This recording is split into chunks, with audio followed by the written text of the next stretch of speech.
মেয়ের বাবাটা সম্পদশালী কিনা দেখবা, তার বংশ মর্যাদা কি আছে কিনা দেখবা। কোনো কিছুই তুমি পাইলা না, মেয়েটা কালো কুচ্ছিত একটা বাসার বাদী দাসী। আল্লাহর হাবিব বলেছেন, একটা সুন্দরী রূপসী ইসলাম বিদ্বেষী নারীর চাইতে কান কাটা কুচ্ছিত চেহারার বাদী দাসী অনেক অনেক বেশি বেটার, যদি সে হয় আল্লাহওয়ালা। শোনেন, ইসলামের কন্ডিশন কি? মেয়েটা ধার্মিক কিনা দেখবা, মেয়েটা সুন্দর কিনা দেখবা, মেয়ের বাবা সম্পদশালী কিনা দেখবা। কি? মেয়ের বাবাটা সম্পদশালী কিনা দেখবা, তার বংশ মর্যাদা কি আছে কিনা দেখবা। কোনো কিছুই তুমি পাইলা না, মেয়েটা কালো কুচ্ছিত একটা বাসার বাদী দাসী। আল্লাহর হাবিব বলেছেন, একটা সুন্দরী রূপসী ইসলাম বিদ্বেষী নারীর চাইতে কান কাটা কুচ্ছিত চেহারার বাদী দাসী অনেক অনেক বেশি বেটার, যদি সে হয় আল্লাহওয়ালা। এখন তো গরিবের মেয়ের দিকে নজরই যায় না। একেবারে যখন বড় লোকের বেটি আপনি যৌতুক মতুক লইয়া ঘরে আইনা ঢুকান, হে বেটি আজকে আইসে পরের দিন থেকে শ্বশুর শাশুড়ি প্রত্যেকটা ফ্যামিলি মেম্বারকে বাঁশ দিতে থাকে। আরে কথা কয় না কেন? বেয়াদব বউ যার ঘরে আছে যাইয়া দেখেন, বৃদ্ধ শ্বশুর শাশুড়িকে একটু গরম পানিও করে দেয় না। করলে কি বলবে? তোমার বাড়িতে গরম পানি করতে আসছি। সত্যিকারের যদি মায়ের ওদরের সন্তান হয়ে থাকে, সাথে সাথে দুই গালে গিয়ে একবারে দুইটা করে চারটা চর বসাই দিবে। কি বসাই দিবে? চর বসাই দিবে। এখন সাথে সাথে হেবিডি ফোন করবে বাবাকে, বাবা তোমার জামাই আমারে মারছে, আমি তার ভাত খাবো না। মিটিং বসবে, কাবিন দিছেন 10 লাখ। ওই যে আবেগে পড়ছেন, কিসে পড়ছেন? কাবিন দিছেন কয় লাখ? আরো জোরে। আমাদের পিতামাতার বিয়ের কোনো কাবিনই ছিল না। আদম পড়ছে 10 বার, হাওয়া পড়ছে 10 বার। নবীজির প্রেমের বিয়ের, আদম হাওয়ার বিয়ের কাবিনের মহরানা ছিল নবীজির প্রেমের দরুদ 10 বার 10 বার। আর আপনি কোন সলিমুদ্দিনের ফলা কলিমুদ্দিন? কে আপনাকে বিধান তৈরি করে দিল যেই বেটা কন্ডিশন দিবে 10 লাখ বিয়ে করাইতে হবে 10 লাখ দিয়ে, আপনি সেই বারে সীমানাও যাবেন না, দেখবেন অটোমেটিক্যালি আপনার ঘরে প্রেজেন্টেশন হিসেবে চলে আসবে। আমি কি ভুল বললাম না? খারাপ? হ্যাঁ, আমার চোখের দেখা বৃদ্ধ বাবা মাকে, ছেলে পুলিশে চাকরি করে, ছেলে বড় বিজনেসম্যান, ছেলে বিদেশ থেকে এসেছে, মা বাবার হৃদয়ের তোয়াক্কাই করে নাই। এই আমার দিকে তাকান। এবার মা বোনেরা মনে মনে চিন্তা করতে পারে, হুজুর আপনি তো পুরুষ মানুষ, আপনি পুরুষদের পক্ষে কথা বললেন, আমরা নারীদের জন্য কি কোনো স্পেশাল রিসিপশনের ব্যবস্থা নাই গো? আমার নবী বলেছে, মা বোনদেরকেও সঠিক তথ্য দিয়ে দাও, নিয়ামতের খবর জানিয়ে দাও। আমার নবী বলেছেন, ফাতেমাতু সাইয়্যিদাহু নিসাই আহলিল জান্নাহ। আমার নবী জানিয়ে দিয়েছে, যারা মুমিনা, যারা আল্লাহ রাসূলের তালাশ করে পর্দা করে চলাফেরা করে, আমার নবী জানিয়ে দিয়েছেন, mother Fatema is the leader of females in জান্নাহ। মা খাতুনে জান্নাত ফাতেমা ওই মুমিনাদের জান্নাতে সরদারিনী রিসিপশনে দাঁড়িয়ে থাকবে। এই জন্য বলেছি বন্ধু, মুমিন কখনো মুনাফিকের সাথে প্রেম হয় না, নামাজির কখনো বেনামাজির সাথে প্রেম হয় না, কখনো কোনো ভালো মানুষের খারাপ মানুষের সাথে প্রেম হয় না, কখনো কোনো সভ্য মানুষের অসভ্য মানুষের সাথে প্রেম হয় না। ঠিক কিনা বলেন? কখনো কোনো ইমানদারের সাথে বেঈমানের প্রেম হয় না। একটা মুমিনের প্রাণ আর একটা মুমিনের মাঝে। ও মা সুবহানাল্লাহ কন্যা কেন? আরে আরো জোরে করেন। তাহলে টেনশনের দরকার আসেনি। তার মানে কি? একটা এক্সাম্পল দিই, যদি ওটার সাথে যায় না। আমাদের রাষ্ট্র পরিচালনার দায়িত্বে বর্তমানে কে আছে? প্রধানমন্ত্রী একজন আছে না? কিন্তু প্রধানমন্ত্রী কি সব করছে? নাকি প্রত্যেকটা সেকশনে আলাদা আলাদা করে এমপি মন্ত্রী দিয়ে দিয়েছে? আছে না? আরো জোরে। আমার কথা কি ভাল লাগে না? নবীর কথা সত্য না মিথ্যা? আরো জোরে। এই আমার দিকে তাকান। কোরআন হাদিস তো নির্ভরযোগ্য তথ্য আছে। বেঈমান কাফেররা পর্যন্ত নবীকে নিয়ে ইংলিশ কবিতা লিখেছেন, সেন্টেন্স লিখেছেন, এ টু জেড কমপ্লিটলি, একটা ফার্স্ট টু লাস্ট রাইটিং এর মাধ্যমে কমপ্লিট করেছেন। এর মধ্যে চমৎকার, আমার কাছে খুবই ভালো লাগে, আল্লাহ রাসূল সম্পর্কে বলেছেন। কি রে তুই হাসস কিনলে? কি মনের ভিতরে কি ঢুকছে? হাসি টাসি দিও না কিন্তু, আমি কিন্তু বুঝি সব। এটা হাসির জায়গা না, এটা হচ্ছে মনোযোগ দিয়ে পলকহীন দৃষ্টি দিয়ে তাকিয়ে থাকা, আর বলছে মনের ঘরে একটার পর একটা নোট করে দেওয়া। এটাই হলো বুদ্ধিমানদের কাজ। এইটা হলেই এখান থেকে কিছু নিয়ে যেতে পারবেন। আর যদি মনে করেন যে আই এম এ হিরো, আমি বলবো ইউ আর জিরো। কারণ যে নিজেকে বড় মনে করে সে সবচেয়ে বড় বোকা, কথা কয় না। আর যে সবসময় নিজেকে ছোট মনে করে সেই হলো সবচেয়ে আসলে বড়। আপনাকে বড় বলে বড় সে নয়, লোকে যারে বড় বলে বড় সে। একটা ছেলে, আমি দেখাই আপনাদেরকে, বাবা মা কতটা নষ্ট হইলে এই কাজটা করতে পারে, আমি এটা আপনাদেরকে বোঝানোর জন্য বলছি।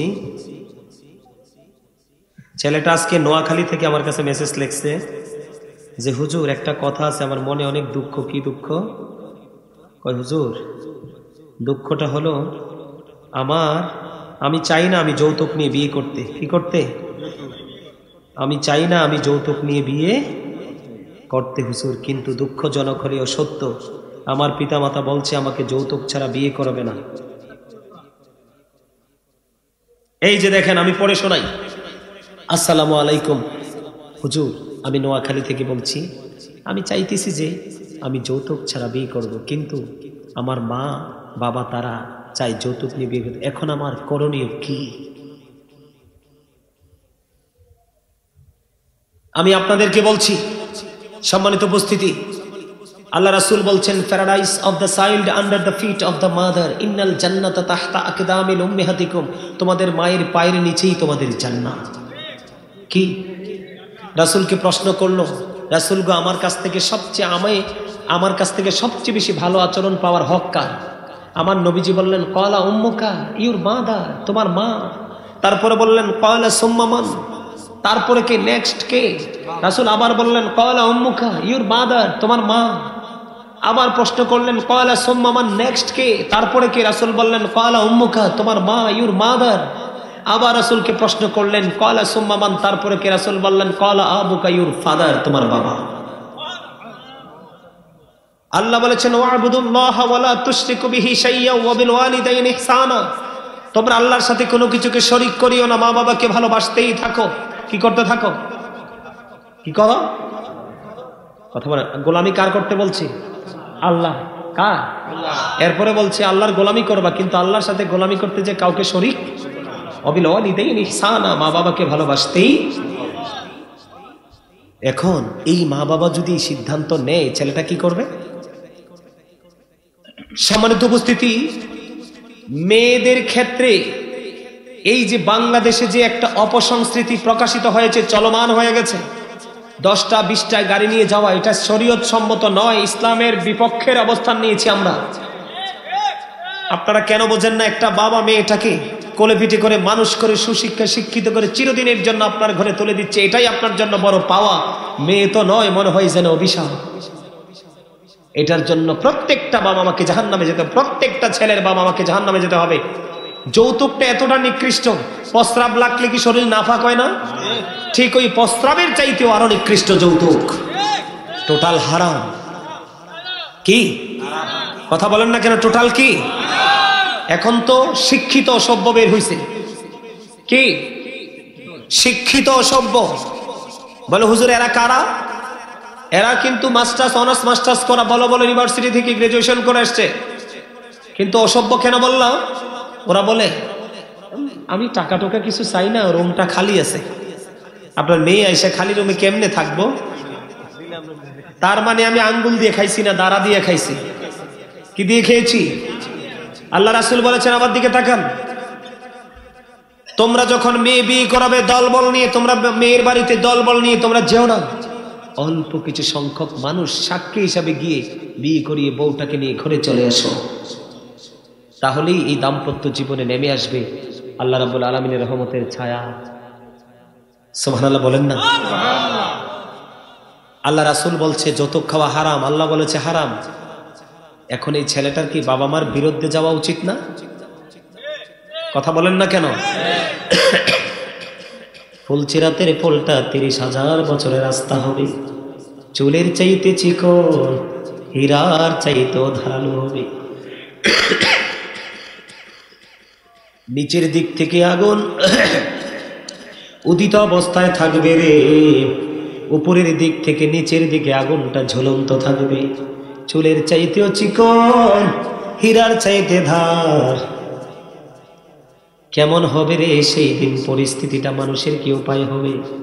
জিব্রাইল ডেকে ডেকে বলেন, নবীর উম্মত, নবীর প্রেমিকেরা, চিন্তা করো না, টেনশন করো না, আমি জিব্রাইল তোমাদের জন্য স্পেশাল সার্ভিসের ব্যবস্থা রেখেছি। কি রে জিব্রাইল?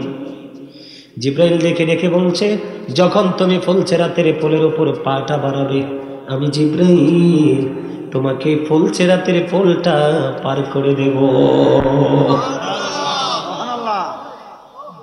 কেন গো ফুলচেরাতের পোলটা পার করে দিবে? জিব্রাইল শর্ত দিয়েছে, আমার নবীকে প্রাণের চাইতে বেশি ভালোবাসো এবং ফরজ ওয়াজিবের ফাঁকে ফাঁকে বেশি বেশি করে আমার নবীকে ভালোবেসে দরুদ পড়ো। আমি জিব্রাইল কথা দিলাম, তোমাকে ফুলচেরাতের পোল আমি জিব্রাইল পার করে দিব। বন্ধু, কিয়ামতের দিন এত ভয়ঙ্কর হবে। হযরত ইসরাফিল আলাইহিস সালাম কথা দিয়েছিলেন, নবীর প্রেমিক টেনশন করো না, আমি ইসরাফিল কথা দিলাম, যদি প্রাণে নবীকে ভালোবেসে দরুদ পড়তে পারো, যত বেশি পারো তত বেশি লাভ দুনিয়া এবং আখিরাতে।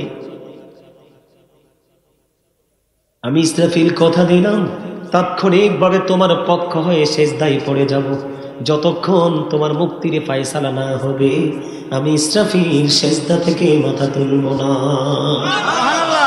আরো জোরে বলেন না সুবহানাল্লাহ। বন্ধু, হাদিস শরীফ প্রমাণ করেছে, আমার নবী বলে দিয়েছে, কেউ যদি জুমার দিনে নবীকে ভালোবাসিয়া মাত্র 80 বার দরুদ পড়তে পারো রে, তোমার 80 বছরের সগীরা গুনাহ আমার আল্লাহ খুশি হয়ে মাফ করে দিবে। হাদিস খানে এসেছে বন্ধু দাইলামি শরীফের মধ্যে। হাদিসের রাবি হলেন হযরত আনাস রাদিয়াল্লাহু তাআলা আনহু। আমার নবী, আপনার নবী, দো জাহানের বাদশা নবী, তিনি বলে দিয়েছেন, কেউ যদি প্রাণের নবীকে ভালোবাসিয়া প্রতিদিন 1000 বার দরুদ পড়তে পারে রে, সে জান্নাত না দেখা পর্যন্ত তার মরণ হবে না।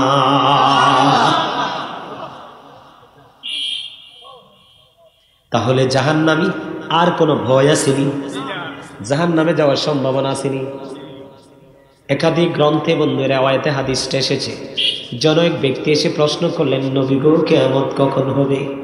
নবী বললেন, কিয়ামতের জন্য কি প্রস্তুতি নিয়েছো? বলল, নবী গো, কিয়ামতের জন্য কোনো প্রস্তুতি নিতে পারিনি, তবে আল্লাহ এবং আল্লাহর হাবিবকে ভালোবাসি। আমার নবী সঙ্গে সঙ্গে বলে দিলেন, তুমি যাকে ভালোবাসো তার সাথেই তুমি থাকবা।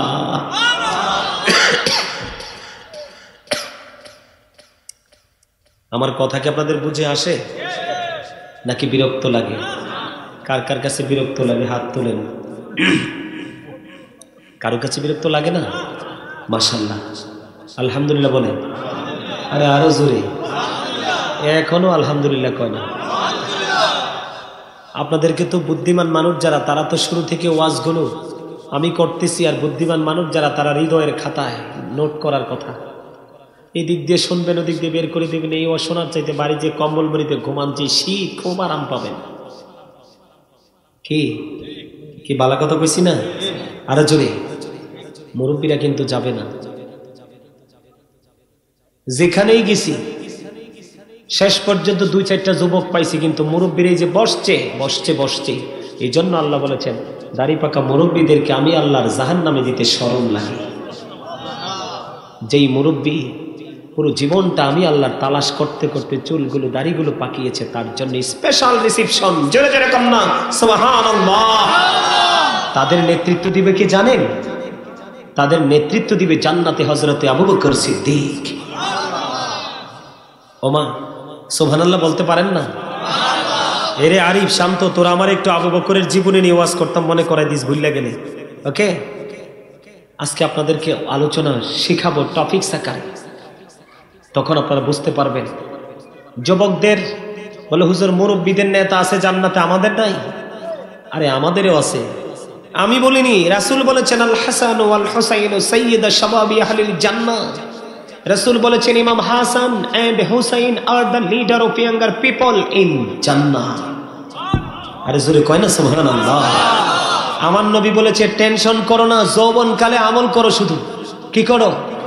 আমি নবীকে ভালোবাসো, আমার আহলে বাইতকে ভালোবাসো, আমি তো তোমাদের জন্য আছি, আমি তোমাদের জন্য অল টাইম অলওয়েজ আমি তোমাদের জন্য ভিজি, কিন্তু তোমাদের জন্য তারও আমার পরেও আমি আরো নিয়ামতের ব্যবস্থা রেখেছি। এটা আলাদা পার্ট বাই পার্ট রেখে ডিভাইড করা হয়েছে। কিন্তু মুরব্বীদের একটা সেকশন, যারা ইয়াং মেন, যুবক যারা, তাদের সম্পর্কে রাসূল স্পেসিফিক ভাবে ঘোষণা দিয়েছেন যারা যৌবনকালে আল্লাহর হাবিবকে ভালোবেসে জীবন অতিবাহিত করতে করতে কবর আসছো, বুড়ো হয়ে মরছো, সমস্যা নাই, তবে যৌবনকালকে তুমি কাজের মতো কাজে লাগিয়েছো। আল্লাহ রাসূল জানিয়ে দিয়েছেন আমার দুই কলিজার টুকরা কারা? হাসান হুসাইন। ইমাম হাসান হুসাইন দুই ভাই, এরা কি জানেন? হাদিস শরীফের মধ্যে এসেছে রাসূল বলেছেন হুমা রাইহানাইয়া মিনাদ দুনিয়া। ইমাম Hasan and Hussain two my flower in the world. আমার নবী বলেছেন আমার হাসান হুসাইন দুইজন দুনিয়ায় আমার দুইটা ফুল। কি? হযরত মুহাম্মদ সাল্লাল্লাহু আলাইহি সাল্লাম was born in Arab country.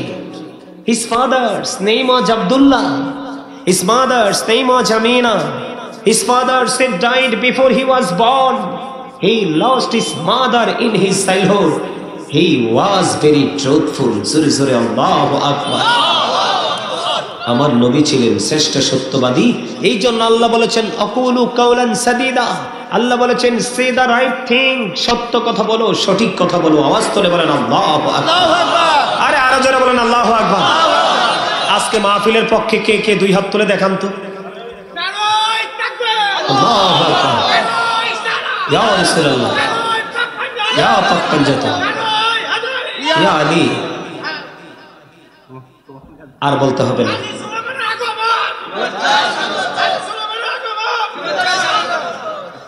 মারহাবা বলেন না, আর জোরে বলেন। এই পাগলার জিকিরের হাল দেখেই দেখছি শুরুতে সে একটা ব্যতিক্রম মানুষ, আসলে তার ব্যতিক্রম রূপটা সে দেখিয়ে দিল। মারহাবা বলেন। আমার গলাটা কিন্তু এরকম না, কন্টিনিউ প্রোগ্রাম করতে করতে করতে করতে এটারও তো একটা জান আছে, আছে না? আরো জোরে। তো এটা একটু আজকে এই জন্য একটু আস্তে আস্তে আলোচনা করতেছি, কিন্তু আপনাদের বুঝতে তো অসুবিধা হয় না? বুঝতে অসুবিধা হয়? আমার দিকে তাকান বন্ধু। না না, আমি কিছু খাই না, কিচ্ছু হবে না, ওয়াজ এমনি করতে পারবো ইনশাআল্লাহ। বন্ধুরে আমার, আপনাদের নারীদের সুপারিশকারী রেডি আছে, বুড়ো মানুষদেরও রেডি আছে, যুবকদেরও রেডি আছে। নারী পুরুষ উভয়ের জন্য আমার প্রাণের নবী দাঁড়িয়ে আছে। নবীজি পৃথিবীতে এসে কান্না করেছে রব্বি হাবলি উম্মতি। নবীজি কাল হাসরের ময়দানে নবীজির জবান মোবারকে থাকবে রব্বি সাল্লিম রব্বি সাল্লিম, আমার উম্মতকে নিরাপদে রাখো, নিরাপদে রাখো, শান্তিতে রাখো। আমি কিন্তু সেই দিকে যাব না, বর্তমান প্রেক্ষাপট নিয়ে একটু আলোচনা করে আপনাদেরকে যত সময় লাগে থাকবেন তো, 11টা 12টা যত সময় লাগে। রাজি? সবাই রাজি? কে কে রাজি হাত তুলে দেখান। সোজা করে একদম স্ট্রেট ভাবে মারহাবা, হাত নামান। মাহফিল কবুল হওয়ার জন্য লক্ষ লক্ষ মানুষের প্রয়োজন নেই, শুধু প্রয়োজন প্রেমিকের। কে ভুল কইছি? শুধু কিসের? যার সিনায় প্রেম আছে সে একাই তো 100। এই সুবর্ণপুরে একটা যদি মুমিন থাকে, এই একটা মুমিনের ইজ্জতে সবগুলো ভালো থাকবে। আর মুমিন যেদিন পরলোক গমন করবে সেদিনই কিন্তু সুবর্ণপুরের জমিনে নেমে আসবে কালো মেঘের ঘন ঘটা। কথা কি বুঝে আসে আমার বন্ধুরে? আমার দরুদে ছিলাম, মনে আসেনি? আপনাদেরকে আর একটু অ্যাক্টিভ করার জন্য, এক্সপেরিয়েন্স ব্যান হিসাবে প্রিপেয়ার করার জন্য ব্যতিক্রম একটা রিসিপশন আপনাদেরকে দেখিয়ে দিলাম। মা বোনদের জন্য মা খাতুনে জান্নাত ফাতেমা, যুবকদের জন্য রয়েছে কলিজার টুকরা হাসান হুসাইন, আর দাড়ি পাকা মুরব্বির জন্য আবু বকর সিদ্দিক। আবু বকর সিদ্দিকের দাম কম না বেশি? আর জোরে দরুদে আমি একটু পরে আসবো, তার আগে আবু বকরকে নিয়ে একটু ওয়াজ করি, আমি বেশি কমফোর্ট ফিল করি। বন্ধুরে আমার নবী একদিন কি করলেন? একদিকে হযরতে আবু বকর আর একদিকে হযরতে ওমর, দুজনকে দুই হাত মোবারক দিয়ে শক্ত করে ধরলেন। ধরে তিনি মসজিদের দিকে রওনা হলেন আর বলতে লাগলেন, তোমরা চেয়ে দেখো, আজকে আমি যেমনি করে দুজনকে দুপাশে করে নিয়ে মসজিদ আল্লাহর ঘর বাইতুল্লাহতে কদম দিয়ে দিয়েছি, এমনি করে দুজনকে নিয়ে কাল হাসুরের দিন আমি জান্নাতে ঢুকব। আবু বকর এবং ওমর, ও বন্ধু, ওমরের জীবনীতে আমি যাব না, হযরতে আবু বকরের জীবনী নিয়ে যাব। তার ইজ্জত কত বেশি, তার মর্যাদা কত বেশি, একটুখানি আমি বলেছি, টপিকস আকারে বিগ নয়, একেবারে ছোট্ট ছোট্ট আলোচনা হবে বন্ধু, বোঝার জন্য মনটা দিয়ে শুনবেন বন্ধুরে আমার। এবার কি করলেন, আমার নবী যখন পৃথিবী থেকে চলে যাবেন, মা আয়েশা সিদ্দিকা রাদিয়াল্লাহু তাআলা আনহাকে ডাক দিলেন, আয়েশা রে, আমার কাছে একটা খাতা এবং একটা কলম দাও, আর তোমার বাবা আবু বকরকে আমার কাছে ডেকে নিয়ে আসো, কারণ আমি একটা ছোট্ট করে একটা চিঠি লিখে দিয়ে যাব। কেন গো নবী, কেন গো নবী? আমার নবী বলতেছেন, আমার মন বলে আমি যখন পৃথিবী থেকে চলে যাব, তখন আমার কাছে মনে হয় আমার আবু বকর ছাড়া অন্য কেউ খলিফা হওয়ার জন্য চেষ্টা করবে। পৃথিবীর মুমিন এবং আল্লাহ রাব্বুল আলামিন আমার পরে আবু বকর ছাড়া অন্য কাউকে খলিফা হিসাবে মানবে না। আমার রাসূল বলে দিয়েছেন বন্ধু, আমার রাসূল বলে দিয়েছেন, আমার জন্য আবু বকরের সম্পদ যত বেশি কাজে লেগেছে, আর কারো সম্পদ এত বেশি উপকারে আসেনি। শুনতে দেরি রে, এবার আবু বকর একটা ডাক দিয়ে বললেন, ইয়া রাসূলুল্লাহ, ইয়া হাবিবাল্লাহ, নবী গো, শুধু আমার সম্পদ নয় গো, আমি নিজেও আপনার। আর জোরে বলেন না সুবহানাল্লাহ, আর জোরে বলেন না সুবহানাল্লাহ। বন্ধু, সুবর্ণপুরের মানুষগুলো কোথায় রে? ও আমার ভাই, আমার বাবারা, মা বোনেরা, দেখি দেখি বলছি গো, আমার নবী একদিন সাহাবায়ে কেরামদেরকে দান করার জন্য বললেন। কি করার জন্য? দান করার জন্য যখন বললেন, হযরতে ওমর মনে মনে চিন্তা করতেছে, আমার জীবনে কোনোদিন আমি হযরতে আবু বকরকে হারাতে পারিনি, আজকে আমার একটা সুযোগ এসেছে। আবু বকর রাদিয়াল্লাহু তাআলা আনহু বলতেছেন, আমার কাছে যথেষ্ট দৌলত রয়েছে, আজকে সুযোগ পেয়েছি, আজকে আমি আবু বকরকে হারিয়ে দিব। হযরতে ওমর চিন্তা করতেছে, চিন্তা করতে করতে তার যে সম্পদ ছিল, সম্পদ দিয়ে আমার নবীজির কাছে এসে হাজির হলো। এবার আমার নবীজি প্রশ্ন করলেন, ওমর, তুমি কি নিয়ে এসেছ? নবী গো, এইটুকু নিয়ে এসেছি, তোমার ফ্যামিলি পরিবারের জন্য কি রেখে এসেছো? এবার ওমর ডাক দিয়ে বললেন, ইয়া রাসূলুল্লাহ, আপনার কাছে আমি আপনার অর্ডার অনুযায়ী যতটুকু এনেছি তার অর্ধেক আমি আমার ফ্যামিলির জন্য রেখে এসেছি। এবার নবীজি ওমরের কাছ থেকে সরে গেলেন, আবু বকরের কাছে গেলেন। হযরতে আবু বকর সিদ্দিক রাদিয়াল্লাহু তাআলা আনহুকে প্রশ্ন করলেন, রে আবু বকর, তুমি কি নিয়ে এসেছো? ইয়া রাসূলুল্লাহ, আমি নিয়ে এসেছি তোমার ফ্যামিলি পরিবারের জন্য কি রেখে এসেছো? এবার আবু বকর ডেকে ডেকে বলে, ইয়া রাসূলুল্লাহ, আমার যা দৌলত ছিল গো, যা সম্পদ ছিল, আমি আপনার কাছে নিয়ে এসেছি, তোমার ফ্যামিলির জন্য কি রেখে এসেছো? এবার আবু বকর ডেকে ডেকে বলে, ইয়া রাসূলুল্লাহ, ইয়া হাবিবাল্লাহ, নবী গো, আমি আমার ফ্যামিলি পরিবারের জন্য কিচ্ছু রেখে আসিনি, আমি আমার ফ্যামিলি পরিবারের জন্য আল্লাহ এবং আল্লাহর হাবিবকে রেখে এসেছি। এবার আবু বকরের এই দৃশ্য দেখে, ওনার এই বক্তব্য, পবিত্র জবানের এই বক্তব্য শুনিয়া এবার ওমর ডেকে ডেকে বলে, হায় রে কপাল, জীবনে কোনোদিন আবু বকরকে হারাতে পারলাম না, আমার মনে হয় আর কোনোদিন আবু বকরকে হারাতে পারবো না। হারাবে কেমন করে রে? ওমরের জীবনের আমল আকাশের তারার চাইতো বেশি রে, কিন্তু ওমরের জীবনের সমস্ত জীবনের আমলগুলো একটা পাল্লায় তুলে দেওয়া হয়। আবু বকরের একটা রাত্রের আমল, যে এই রাত্রটা হলো হিজরতের রাত্র বন্ধু, হিজরতের রাত্রের একটি মুহূর্তের প্রেম যদি এক পাল্লায় তোলা হয়, ওই হযরত ওমরের জীবনের সমস্ত আমলের চাইতে ভারী হয়ে যাবে। আপনারা জানেন কিনা জানি না, নবীজি যখন মক্কা থেকে রওনা হয়ে গেল বন্ধু মদিনার উদ্দেশ্যে, হিজরতের উদ্দেশ্যে, নবীজি এবং আবু বকর কয়জন সঙ্গী? কথা বলে না, পা কয়টা? কয়টা? এদিক দিয়ে বন্ধু আবু জাহেল পাগল হয়ে গেল, ওট পর্যন্ত ঘোষণা করে দিল, নবী মুহাম্মদের কল্লা যদি এনে দিতে পারো 100 ওট তোমাকে পুরস্কার দেওয়া হবে। নাউজুবিল্লাহ। বন্ধু আল্লাহ কয় রে আবু জাহেল, আমার হাবিবকে কতল করবো আমি আল্লাহ কি চেয়ে চেয়ে দেখব, কারণ তোমরা জানো না আমার একা একা ভালো লাগে না, এই জন্য আমি কি করলাম, আমি আশেক হয়ে মাশেক বানাইলাম আমার হাবিবকে। দেখেন আবু বকরের প্রেম। আমার নবীজি হাঁটতেছে বন্ধু, হাঁটতে হাঁটতে হাঁটতে হাঁটতে নবীজির পায়ের মধ্যে পা মোবারকে ফোসকা পড়ে গেছে। এবার আবু বকর একটা ডাক দিয়ে বলতেছে, নবী গো, নবী গো, আমি আবু বকর আপনার সঙ্গে আছি। আপনি হাঁটতে হাঁটতে আপনার পায়ের মধ্যে ফোসকা পড়ে গেছে, কিয়ামতের দিন আমার আল্লাহ যদি একটা ডাক দিয়ে জিজ্ঞেস করে, আবু বকর তুমি তো সঙ্গে ছিলা রে, আমার হাবিবের এই কষ্ট কি তোমার দুই চোখে দেখোনি, আমি কেমন করে জবাব দিব?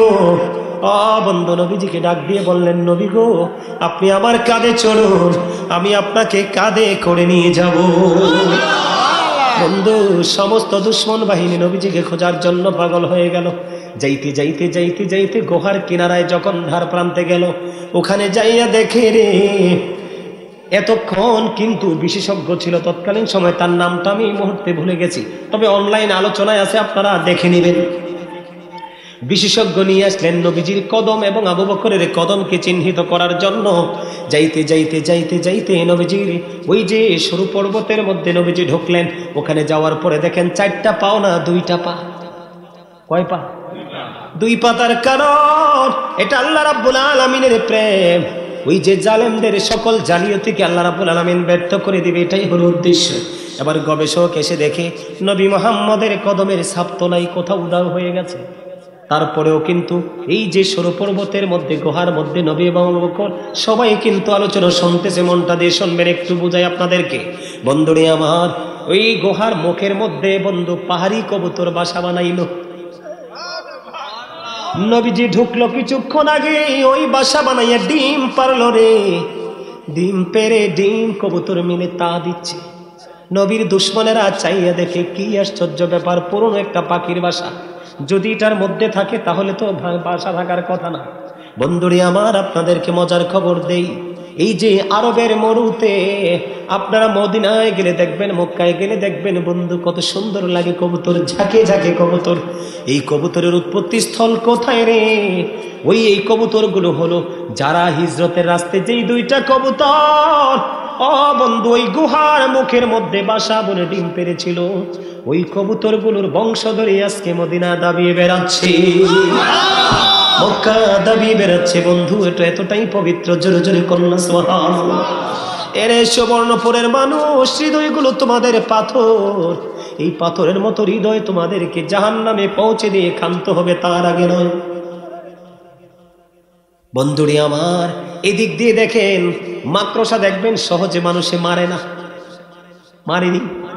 দেখবেন পুরো বাড়ির আঙ্গিনাটাকে পরিত্যক্ত করে ফেলে বাসা বনতে বনতে, তারপরেও মাকড়সাকে মারেনি, মানুষ মারে না।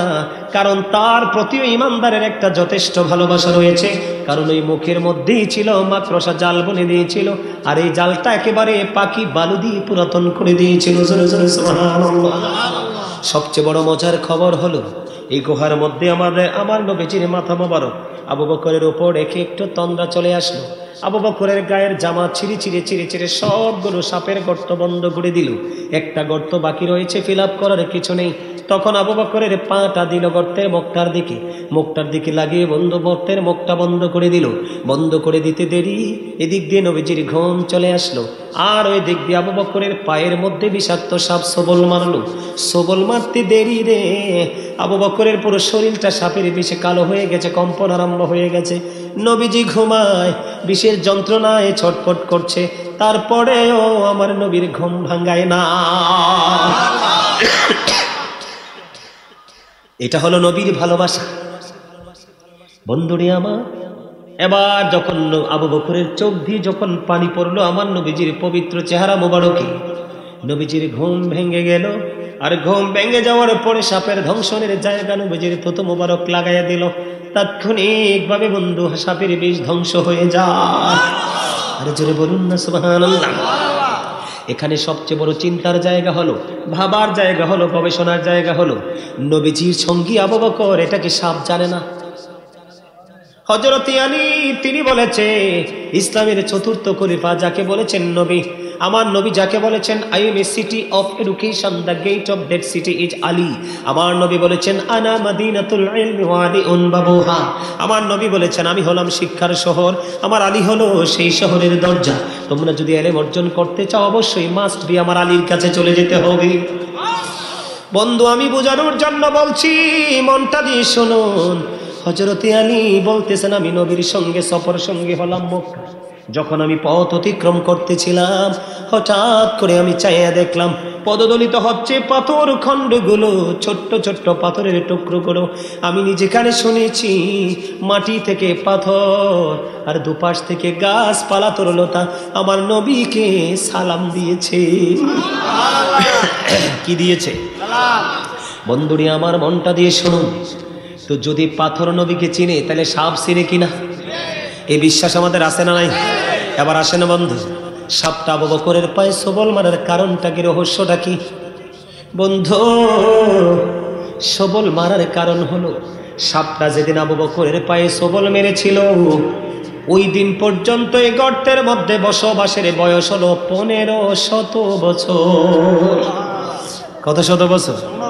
আর জোরে 1500 বছর। আবু বকরের পায়ে সবল দেওয়ার মানি বন্ধু তাকে মেরে ফেলা নয়, তাকে ধ্বংসন করে পৃথিবী থেকে আউট করা নয়। সাপের সবল মারার কারণ হলো রে আবু বকর আজকে 1500 বছর ধরে গুহার মধ্যে অবস্থান করতেছি, প্রাণের নবীর দিদারের আশায় রে তুমি পা সরাইয়া নাও, আমি প্রাণটা ভরে আমার নবীজির দিদার নিব। এই একটা রাত্রের প্রেম, একটা মুহূর্তের প্রেম যদি এক পাল্লায় তোলা হয়, উমরের সমস্ত জীবনের আমল যদি এক পাল্লায় তোলা হয়, আবু বকরের প্রেমের পাল্লাটাই সবচেয়ে ভারী। বন্ধুরে আমার দিকে তাকান, শুধু এখানে ক্ষান্ত নয়। আমার নবীজি একদিন, আমি গতকালকের আলোচনাও কিন্তু এই ওয়াজটা করেছি মানুষকে বোঝানোর জন্য, নবীজিকে কেমন করে ভালো। বিশালের ভাষায় কইন বিজ্ঞানীদের বিজ্ঞানী মোগো নবীজি।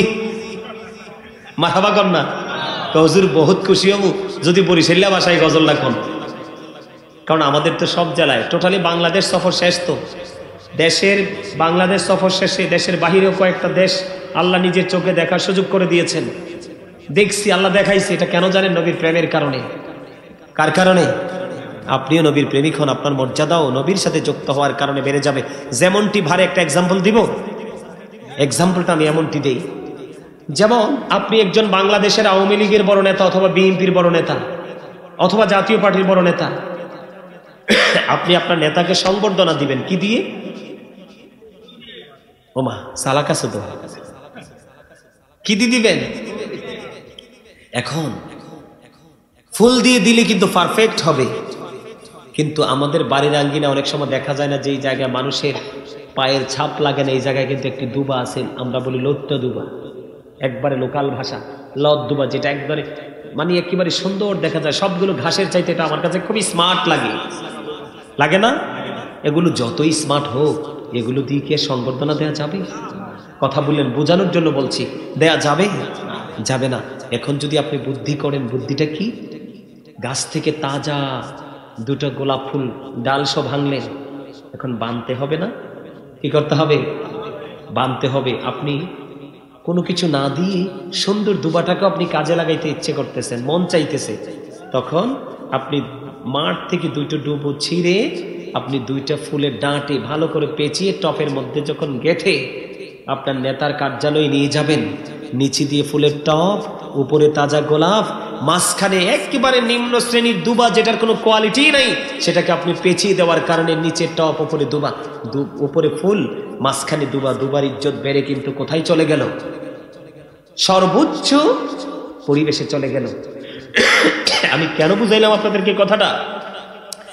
আপনারা যখন ঠিক আল্লাহ এবং আল্লাহর হাবিবের প্রেমিক, আল্লাহর পাগলদের সাথে মিশবেন, আপনি যতই অপরাধী হন না কেন, আল্লাহ কিন্তু একদিন আপনাকে জান্নাতি বানিয়ে কবরে নিবে। বলবো একটা কথা, আল্লাহ নবীর গোলামি করছেন, সেবা করছেন 7 বছর এক ইহুদি। কয় বছর? হাদিস শরীফের মধ্যে এসছে কয় বছর? 7 বছর এক ইহুদি নবীজির গোলামি করলো। পরে ওই বাচ্চাটা, সেই ছেলেটা অসুস্থ হয়ে গেলেন, মারা যাবে। আমার দিকে তাকান না একটু। বা ছেলেটা মারা যাবে, নবীজি ছেলেটাকে দেখতে গেলেন, পাশে তার বাবা দাঁড়িয়ে আছে। যখন বাবাটাকে দাঁড়িয়ে থাকতে দেখলেন, ছেলে কিন্তু মৃত্যু শয্যায় চলে যাবে, রাসূল বুঝতেছেন। আল্লাহকে একটা ডাক দিয়ে বলেন, আল্লাহ গো, 1 বছর 2 বছর নয়, 7 বছর আমার জুতা মুছেছে, আমার গোলামি করেছে। যদি ইহুদি, আমি নবী চাই না সেই ইহুদি হয়ে মারা যাক। আল্লাহর কাছে দরখাস্ত দিতে দেরি রে, মৃত্যুর আগে ইহুদি মুসলমান হয়ে মারা গেছে নবীর কারণে। একটু আগে আমি তো বলেছি, আল্লাহ বলেছেন উইদ্দাত লিল কাফিরিন, কাফেরদের জন্য জাহান্নাম। তোদের জন্য তো জাহান্নাম নির্ধারিত করা আছে, কিন্তু ওই একটা এক্সাম্পল স্বরূপ বললাম, নবীর ছোঁয়ায়, নবীজির সাথে সংযুক্ত হওয়ার কারণে ইহুদি মৃত্যুর আগে ঈমান নিয়ে কবরে চলে গেছে। আর আপনি আমি তো নবীর উম্মত, আমাদের জান্নাত তো আরো সহজ। তবে সাচ্চা নবীর প্রেমিকরা জান্নাতের আশায় করে না, করে আল্লাহ রাসূলকে পাওয়ার আশায়। তো আপনি আমি নষ্ট মানুষের সাথে কেন চলবো? আল্লাহ রাব্বুল আলামিন, আল্লাহর হাবিব বলেছেন, পৃথিবীতে 2 শ্রেণীর মানুষের সাথে কম্পিটিশন করো, আর কারোর সাথে নয়। সেই 2 শ্রেণীর মানুষ কারা বলবো? সেই 2 শ্রেণীর মানুষ হলো, আমার রাসূল বলেছেন, তোমাদের সমাজের মধ্যে যেই মানুষটা হালাল পথে উপার্জন করে করে টাকার পাহাড় গড়েছে। কি করেছে? টাকার পাহাড় গড়েছে। আর এই টাকা সে দুনিয়ার বিলাসিতায় কাজে লাগাচ্ছে না, এই টাকাগুলো সে দেখে দেখে খুঁজে খুঁজে মসজিদের জন্য, মাদ্রাসার জন্য, এতিমদের জন্য, রাস্তার জন্য, জনকল্যাণে সে এটুকু ব্যয় করতেছে। ওই বড় লোককে তুমি ফলো করে তার মতো হওয়ার স্বপ্ন দেখে কাজ করো। সুবহানাল্লাহ। সমাজের মধ্যে শিক্ষিত মানুষের অভাব নাই, তবে সুশিক্ষিত মানুষের যথেষ্ট অভাব রয়েছে। আমার রাসূল বলেছেন, তোমার সমাজের মধ্যে সুশিক্ষায় শিক্ষিত একজন মানুষ, সে তার এই সুশিক্ষার আলো সমাজের মধ্যে, জাতির মধ্যে ছড়িয়ে দিচ্ছে। মানুষ শিক্ষার আলোর ছোঁয়ায় অন্ধকারাচ্ছন্ন পরিবেশ ছেড়ে আলোর দিকে ছুটে এসেছে। ওই সমস্ত মানুষগুলোকে দেখে দেখে তোমরা কি করো? নিজেদের জীবনকে গঠন করার চেষ্টা করো, তার সাথে কম্পিটিশন করো। এখন এই 2 ব্যক্তির সাথে কি আমাদের কোনো কম্পিটিশন আছে? 2 ব্যক্তির ধারে কাছেও আমরা নাই। আমরা আছি, একজনের ছেলে চলে গেছে ফ্রান্স, আমারটা যাবে কানাডা। আরেকজনেরটা গেছে কানাডা, আমারটা যাবে লন্ডন। আরেকজনেরটা গেছে লন্ডন, আমারটা যাবে আমেরিকা। কম্পিটিশন। কেউ তো 5 ঘন্টা জমিন কিনে ফেলেছে, টাকা কোত্থেকে আসবে সেটা দেখার সুযোগ নাই। আল্লাহর হাবিব বলেছেন, কিয়ামতের পূর্বক্ষণে মানুষ কি হারাম খাচ্ছে না হালাল খাচ্ছে সেটার তোয়াক্কাই করবে না। এটাই কিয়ামতের আলামত। আল্লাহ রাসূল বলেছেন, characterless people will come in national power. নবী বলেছেন, কিয়ামতের আগে চরিত্রহীন লোক ক্ষমতায় আসবে। প্রত্যেকটা সমাজে অসৎ মানুষের হাতে ক্ষমতা। আমার ঠিক কয় না? কি ঠিক কইতে পারেন না? না ভুল কইলাম? কিয়ামতের আলামত। হাদিস শরীফের মধ্যে এসেছে, the music and musical instrument will be increased. কিয়ামতের পূর্বক্ষণে গান বাদ্যযন্ত্র বেড়ে যাবে, কিয়ামতের আলামত। They will listen their wives. রাসূল বলেছেন, কিয়ামতের পূর্বক্ষণে সন্তানেরা মাকে মূল্যায়ন করবে না, মাকে ভালোবাসবে না, বউয়ের কথা শুনবে। কার কথা শুনবে? এটা এতটাই ডাইনি, আমার দিকে তাকান, এটা এতটাই ডাইনি, প্রত্যেকটা ঘরে ঘরে বউ নামের ডাইনি ঢুকছে এখন।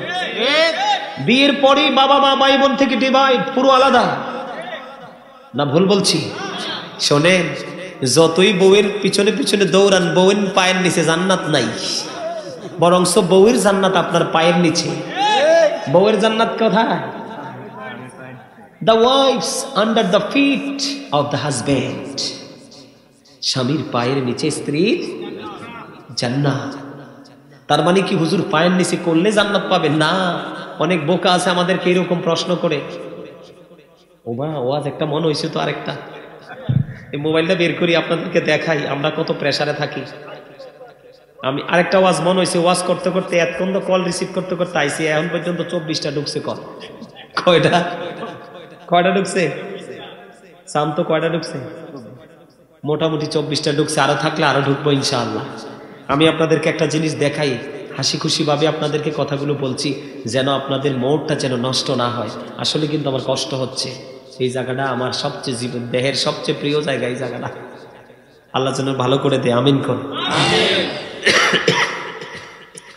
সন্তান, আল্লাহর হাবিবকে একদিন প্রশ্ন করলেন এক জনক ব্যক্তি, ইয়া রাসূলুল্লাহ, আমার বাবা আমার সম্পদকে নিজের মতো করে খরচ করে। আমার নবীজি ডাক দিয়ে বলে, তোমার সম্পদ নয়, তোমার সম্পদ এবং তুমি দুইটাই তোমার বাবার সম্পদ, যা মন চায় তা করতে পারবে। কিন্তু এত গুরুত্বপূর্ণ জায়গায় থেকেও বাবা তো চলে যাবে, সন্তানের জন্য এক অভিশাপ ঘরে দিয়ে দিল। কাবিন কত? কয় লাখ? সুন্দরীর প্রেমে পড়ছেন, বড়লোক বিল্ডিং দেখে পাগল হয়ে গেছেন, কাবিন দিচ্ছেন 10 টাকার মিটিং বইছে, বউ দিতে হইলে কিন্তু মহারানা দিতে হবে, এটা ইসলামের আইন বিধান, এমনি দেওয়া যাবে না। 10 লাখ। এখন আপনার তো নাই ঘোড়ার ডিম 2 লাখ টাকা, কি কথা কয় না? আপনার কাছে জোগাইলে 2 লাখও পাবেন না। এখন কি দিতে পারবে? এখন বাধ্য হয়ে বেয়াদব বউয়ের সাথে হাত মিলাতে হবে। কি বউ, আই এম রিয়েলি সরি, রাগ করো না, চলো না আবার বাড়িতে। কি আজকে তো শ্বশুর শাশুড়ির সাথে বেয়াদবি করছে, কালকে ঘাট ধাক্কা দিবে, কারণ আপনি তো আপনার ছেলেকে গেরা কলে আটকে দিয়েছেন। কোন কলে? এমন ভাবে ছেলেকে আটকে দিয়েছেন, সোনালী ভবিষ্যৎকে ধ্বংস করে দিয়েছেন। আমার কথা শোনেন, নারীদের সাথে শয়তান বেশি কাজ করে। শয়তান পুরুষকে গায়েল করার জন্য নারীকে ব্যবহার করে। হাদিস শরীফের মধ্যে এসেছে, পুরুষকে ধ্বংস করার জন্য রশি হিসাবে ব্যবহার করে শয়তান নারীকে। যেই নারী বেয়াদব, যেই নারী দুষ্টু, যেই নারী মুরব্বী মানে না, এগুলোকে আমি বলি ডাইনি। এগুলোকে কখনোই প্রশ্রয় দেওয়া যাবে? এদের সাথে সম্পর্ক রাখা যাবে? এইরকম মেয়ে 1000 কোটি টাকা দিলে ঘরে তুলবেন না। কারণ হচ্ছে কি জানেন, মানুষ গাছ লাগায় কিসের আশায়? গাছ লাগায় কিসের আশায়? গাছ তো লাগাইছেন তেঁতুল, তেঁতুল ধরছে শখ করে, মাথা ব্যথা পারছেন, পাইরা কামড় দিয়ে দেখেন মাথার চুল সব দাঁড়াই গেছে। ও মোর খোদা, মুয়ন কি ওর মু এককালে ব্যাগ কাটক খিটক। কিন্তু আপনি তো বাজারে যখন গেছিলেন বীজ কিনতে পাগল হয়েছিলেন, তো কি ছিলেন? পাগল হয়েছিলেন। মিষ্টি তেঁতুলের চারা কিনেছেন নাকি টক তেঁতুলের চারা কিনেছেন, সেইটাকে কম্পেয়ার করার সুযোগ আপনার ছিল। এই কারণে আপনি গাছ লাগাইছেন, তেঁতুল গাছ, তাও টক, এটা আইসেও টক, দাঁত মনে হয় যে খুলে পড়ে যাবে। ঠিক তেমনি বউ মানেই হলো আগামী প্রজন্মের স্বপ্ন দেখা। বউ মানেই হলো কি, কথা কয় না, নেক্সট জেনারেশনের স্বপ্ন দেখা। তার মানে আপনার সন্তান আসার সম্ভাবনা আছে না? আরো জোরে বলেন না কেন? আছে না নাই? কারণ আপনার বাড়িতেও বাজছে মিউজিক, ছেলের বাড়িতে বাজছে মিউজিক, মেয়ের বাড়িতে বাজছে ঢোল, বাজতে বাজতে দুজনে এক হইছেন। এখন বাচ্চা যখন এত ফাকনার ফাকনা, এটারে ওয়াজ দিলে শোনে না, গজল দিলে শোনে না, এটারে মিউজিক দিলে ফাকনার মতো ছায়া থাকে। ওই যে বললাম তেঁতুলের চারা কিনেছেন, এখন একেবারে পাকাপোক্ত তেঁতুলে এসেছে, 1000 চেষ্টা করলো ভদ্র বানানো যাবে।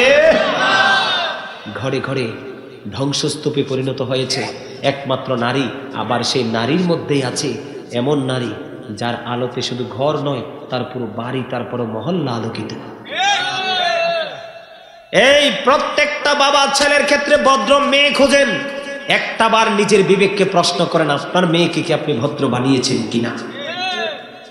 আপনি যদি আপনার মেয়েকে ভদ্র বানাতে পারেন, প্রত্যেকটা বাবা যদি তার কন্যাকে ভদ্র বানাতে পারে, তখন ভদ্র বউয়ের জন্য কোনো টেনশন করতে হবে না, অটোই তো চলে আসবে। আপনি মেয়েকে পাঠাই দিচ্ছেন পেন্সিল শু লাগাইয়া, কপালে বড় টিপ দিয়ে, 7 কাটিনের জামা পরে, ডিজিটাল পোশাক পরে, টিশো জামা পরে, তার বডি দেখা যায়, সে করতেছে শুটিং। আর বউয়ের ক্ষেত্রে মোটা বোরকা পরতে হবে, এমন কেন? আমার কথা কি আপনাদের বুঝে আসছে? এই প্রজন্ম থেকে আগামী প্রজন্ম, এই আমার দিকে তাকান। আমি প্রায় সময় বলি, প্রায় ওয়াজে বলি, মুরব্বীদের অন্তর আল্লাহ রাসূলের ভালোবাসায় ভরা। বর্তমান প্রজন্মের যুবক যুবতীদের অন্তর হিংসা, নোংরামি আর আত্মগরিমায় ভরা। কারণ আগেকার মা বাবাও ছিল সভ্য, সন্তানও পৃথিবীতে এসেছে সভ্য হয়ে। এখনকার বাবা মাও অসভ্য, আর তাদের বাচ্চা কাচ্চাও হচ্ছে অসভ্য। ভালো কাজে আসে না, মন্দ কাজে যায়, কারণ তাদের জন্মটাই হয়েছে মন্দ দিয়ে, শুরুটাই হয়েছে মন্দ দিয়ে। আজকে দেখবেন মাহফিলের জন্য 5 টাকা খুঁজতে বের হবে না, এটা আবার সিনেমা দেখার জন্য রেখে দিবে, সেভ করে। কারণ এখন তো টিভি প্রত্যেকের বুকে বুকে, পকেটে পকেটে। কথা বুঝেন নাই? শুধু এমবি পুরাবে, আমি কথাগুলো অত্যন্ত দুঃখের সাথে বলছি, দেখছেন নি কটা বাজে? রাত্র 12টা বাজতেছে, এখনো কল দেওয়ার দরকার আছে নি? সারাদিন রাত শুধু কল বাজতে থাকে, এটা চাইলে মনে দুঃখ লাগবে, এটা ক্লোজ করে ফেলি, ঠিক আছে না? আরো জোরে কল। আমার কথায় কে কে রাগ হয়েছেন কন্ত? কথাগুলো কি বাস্তব না? শোনেন, আমরা ধ্বংসের একেবারে ধার প্রান্তে, এখনো সময় আছে। প্রত্যেকটা বাবা মা সচেতন হন। সন্তান যত বড়ই হোক না কেন, বাবা মার কাছে কখনোই বড়। আমি সন্তানের দোষ দিচ্ছি না, কারণ আমি আমার সন্তানকে কাদামাটিটাকে যা করে তাই হয়, ঠিক আমি আমার সন্তানটাকে যে শিক্ষা দিব, সন্তান ঠিক সেইভাবে বেড়ে উঠবে না? কথা বলেন। আসার সময় দেখলাম আপনাদের এখানে, এক্সাম্পল স্বরূপ দিচ্ছি, আসছি যে আমি রাত বাজে 10টা, কয়টা? 10টার একটু কম। আমি দেখলাম নিশ্চয়ই বাবা হবে অথবা দাদা হবে। মেয়েটা মোটামুটি একটু, আপনারা কথাটা অন্যদিকে নিয়েন না, ছেলেদের চোখে পড়ার মতো। কার? ছেলেদের চোখে পড়ার মতো। বাবা হোক বা দাদা হোক, লজ্জা তো থাকে মানুষের চোখে। লজ্জা কোথায় থাকে? চোখে থাকে। ওনার কি বিবেকে একটা বার বাঁধলো না? তাও যদি বোরকা পরে নিয়ে আসতো মেনে নিতাম। মেয়েটার গায়ে শুধু জাস্ট জামা পরানো, চুলগুলো দেখা যায়, কি মনে প্রাউড ফিল করতেছে, একটা মেয়েকে নিয়ে হাঁটতেছে। আসার সময় দেখলাম। সম্মানিত উপস্থিতি, আসলে কি মেয়েটার দোষ নাকি গার্জিয়ানের দোষ?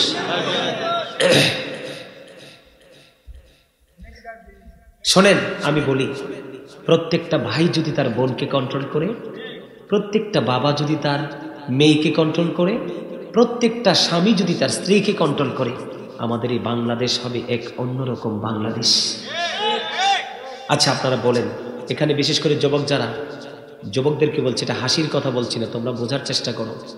আমি বলছি, তোমরা যখন বাহিরে যাও, অন্য কোনো মেয়েদেরকে দেখলে কেউ না কেউ টিটকারি করে না, যেটাকে টিজিং বলা হয়, করে না?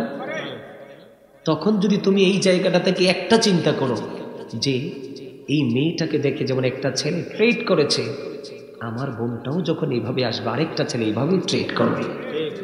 তুমি এইভাবে বিবেচনাটা করো, দেখবে আমাদের বাংলাদেশে অসভ্য সন্তান আর আসবে। গান প্রেমিক হবে না, মাহফিল প্রেমিক হবে, আল্লাহ রাসূল প্রেমিক হবে, হাইয়া আলাস সালাহ বললে মসজিদের দিকে ছুটে যাবে। কারণ তুমি মূলটাকে যদি সুন্দর করতে পারো, তাহলে তোমার গাছের আগাটা কিন্তু অতই সুন্দর।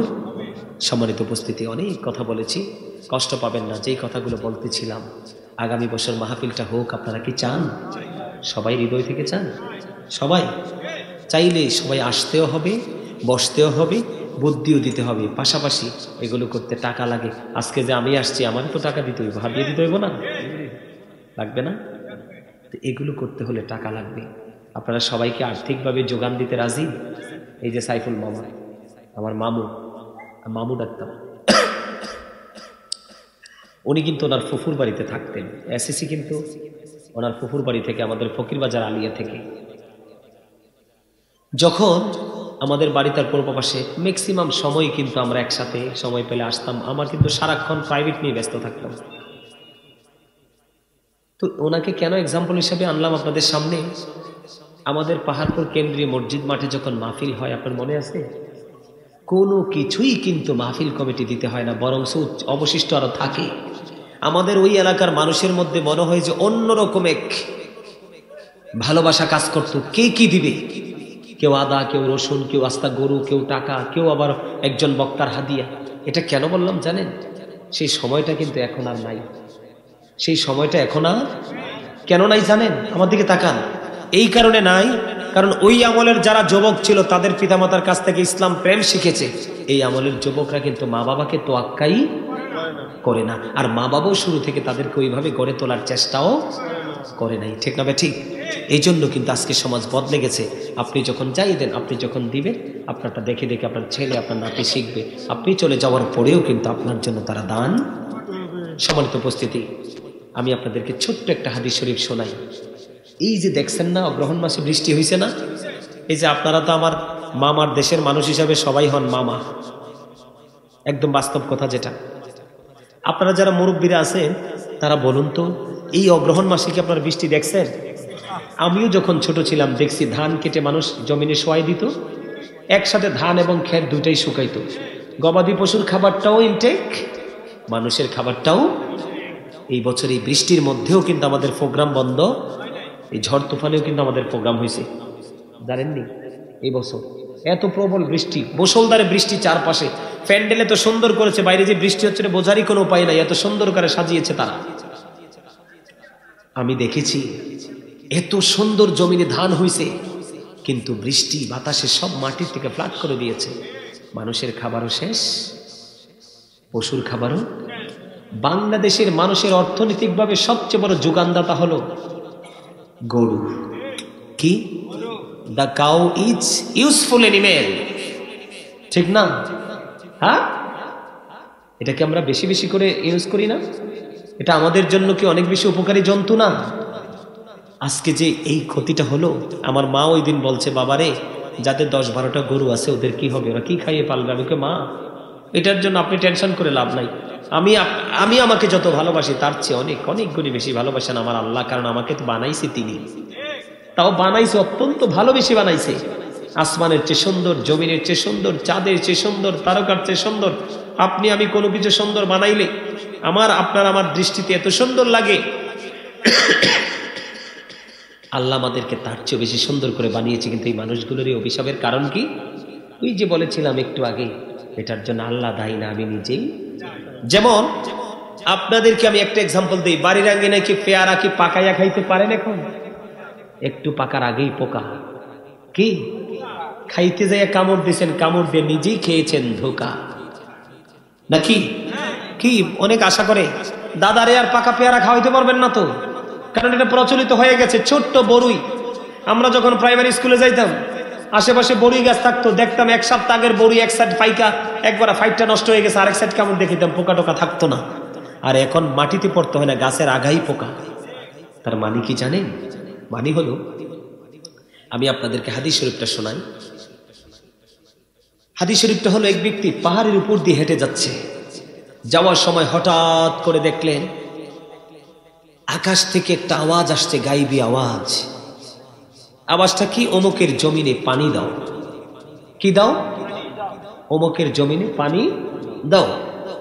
ওই যিনি হাঁটতেছিলেন তিনি বললেন, হাদিসের ভাষাটা তিনি বললেন, আমি আওয়াজ পাইলাম, কালো মেঘ জমলো, মেঘ থেকে তাৎক্ষণিক বৃষ্টি শুরু হলো। আর এই বৃষ্টির পানিটা ব্যতিক্রম ভাবে একত্রিত হয়ে একটা নালার দিকে নামতে শুরু করলো। তখন ওই পাহাড়ি লোকটা যিনি হাঁটতেছিলেন উনি আর হাঁটলেন না, উনি দাঁড়িয়ে গেলেন। উনি পানির নালার সাথে সাথে নিচের দিকে নামতে শুরু করলেন। যাওয়ার পরে দেখলেন পানিটা একটা জায়গায় একত্রিত হচ্ছে, আর একজন লোক ভেলছা দিয়ে উঠাইয়ে উঠাইয়ে জমিনে দিচ্ছে। ওই পথচারী বলতেছে, ভাই তোমার নামটা কি? বললেন, আমার নাম অমক। তোমার নাম অমক? কয় ইয়েস।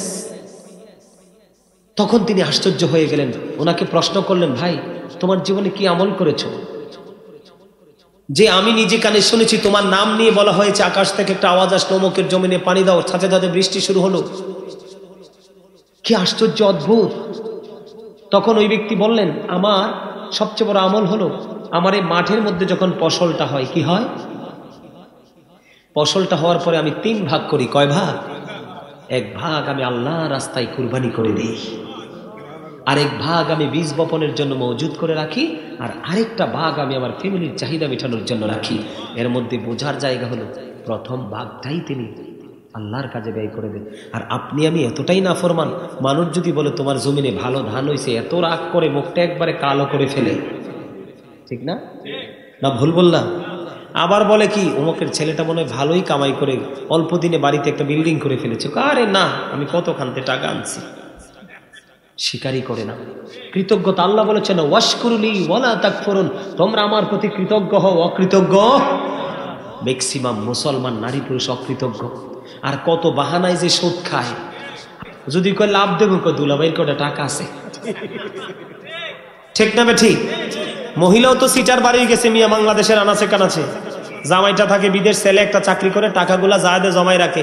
হাওলার ছেলে, বুবু বিপদে পড়ছি, দেও না। বোন, হ্যাঁ আরামও নাই, কি নাই। যখন বলে একটু লাভ দিব তোমাকে মাস শেষে, কয় আমার দুলাভাই আফার কাছে টাকা পাঠায়, ওখানে আসে, চাইলে এনে দিতে পারবো। নাউজুবিল্লাহ বলেন না? খায় কি খায় না? আরো জোরে কোন, খায় কি খায় না? এই জাতির কাছ থেকে কি আশা করা যায়? ওই আমি আসার সময় শুনছি পীর সাহেব কেবলা বলছে 10 টাকা দিয়ে জামা কিনলে, এটা বুখারী শরীফের হাদিস, 9 টাকায় হালাল, 1 টাকা হারাম। 1 টাকা হারাম যুক্ত হলো, আপনি পাঞ্জাবি কিনলেন, যা কিনলেন কিনে নামাজ পড়লেন, রাসূল বলছে কিয়ামত পর্যন্ত নামাজ পড়তে পারবা, কবুল হবে না। হাদিস শরীফের মধ্যে এসেছে লা তাকবালু সালাতুম বিগাইরি তুহুর ওয়ালা সাদাকাতুম বিল গুরুর। রাসূল বলেছেন পবিত্রতা ছাড়া নামাজ কবুল হয় না, আর হালাল টাকা ছাড়া দান করলেও কবুল